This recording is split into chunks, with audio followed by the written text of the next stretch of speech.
يا مساء السعادة، شحبر شحبرتي، مساء الفل عليك يا قلبي. ازيك شحبر؟ عامل ايه يا روحي؟ بصوا يا جماعة، انا على كتفي كارلا. مش عارفة انا كتفي ماله اليومين دول محلو ليه.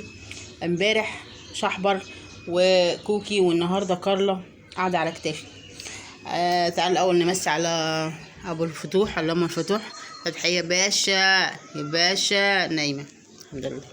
ايه شحبر؟ بص بصته بتموتني.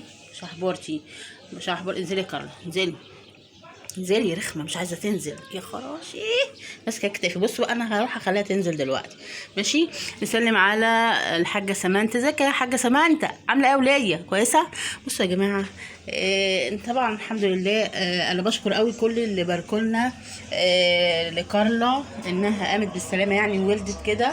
الف الف شكر يا حبايبي على التعليقات الجميله جدا. بصوا بقى، هنا دي اولا دي اوضتي انا، عز الله اعظم.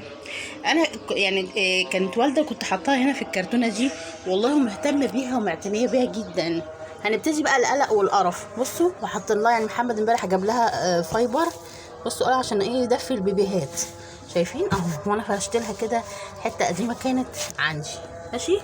بصوا قله ادب، خدتهم حطيتهم فين؟ حطيتهم جوه دولابي هنا يا جماعه. ليه بقى حطيتهم في الدولاب؟ اقول لكم بقى، لا مؤاخذه كده. علشان انا في بطاطين لسه ما طلعتهاش، يعني ما شاء الله انا عندي الحمد لله رب العالمين بطاطين. فالبطانيتين دول لسه ما طلعتهمش. فهي بقى حطيتهم على البطانيه دي كده من جوه. مش عارفه دماغها عايزه ايه، مش عايزه حد يشوف ولادها. انا بحترم خصوصيتها والله. هي مش عايزه حد يشوف الولاد، صح؟ مش عايزه حد يلمسهم ولا اشوفهم، لان انا صراحه رايحه جايه امسكهم ابصهم بصين واحطهم تاني. فهي مش عايزه كده، واخدين بالكم؟ ماشي، بس مش يعني مش في الدولاب يا كارلاسي. تقول لي معلش سيبهم في الدولاب.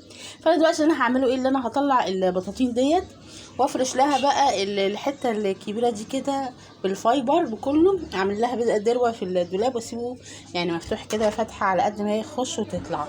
واخدين بالكم؟ مش عارفه اعمل ايه، مش عارفه اعمل ايه يا كارلتي. تعب قلبي معاكي يا كارل. ما تنطيش. بصي عايزين تنطي على كتفي ازاي؟ ما تنطيش. عايز تاكلي؟ انا حضرت لك الغدا. يلا يا جماعه، والف الف شكر على التعليقات الجميله. مالكوش دعوه بالسرير ده، غسيل انا لسه لماه، لما غسيل والبطانيه يا اختي. بس اروح عشان اعمل بقى النهارده. النهارده ان شاء الله اعمل لهم كده بشاميل. فاروح بقى، انتوا عارفين بشاميل دبكه شويه. ها، دبكه شويه صح يا كارلتي؟ يلا يا جماعه سيبكم لحسن هي عايزه تنط على كتافي، جعانه جدا. خلاص قلت لك ما تنطيش، ما تنطيش. يلا يا جماعه سيبكم على خير، اروح اصلي واديها الاكل. يلا السلام عليكم.